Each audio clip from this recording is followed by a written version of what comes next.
निंबळक परिसरात गेल्या आठवड्यात समाधानकारक पाऊस झाल्यामुळे पेरणीपूर्व मशागतीच्या कामांना वेग आला आहे। कृषी विभाग देखील खरीप हंगामासाठी सज्ज झाला असून पेरणीपूर्व कामाच्या मोहिमांची अंमलबजावणी मोठ्या प्रमाणात केली जात आहे।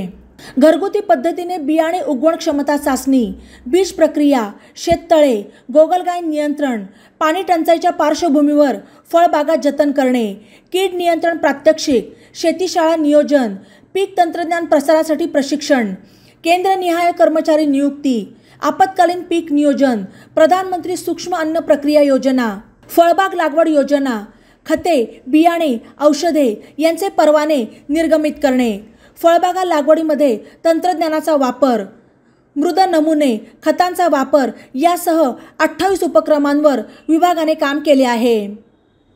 इसळक निंबळक येथील शेतकऱ्यांना कृषी विभागामार्फत सोयाबीन बियाणे परमिट वाटप करण्यात आले। यावेळी निंबळक गावच्या सरपंच प्रियांकाताई लामखडे, कृषी सहाय्यक चैतन्य बडवे, सोयाबीन उत्पादक शेतकरी बांधव आणि ग्रामपंचायतचे कर्मचारी वर्ग उपस्थित होते। यावेळी पेरणीपूर्व बियाणास बीज प्रक्रिया करावी, रुंद वरंबा पद्धतीने पेरणी करण्यासाठी कृषी विभागाच्या वतीने आवाहन करण्यात आले। ई नवा मराठा यूट्यूब चॅनलला सबस्क्राइब करा आणि बेल आयकॉनवर प्रेस करा।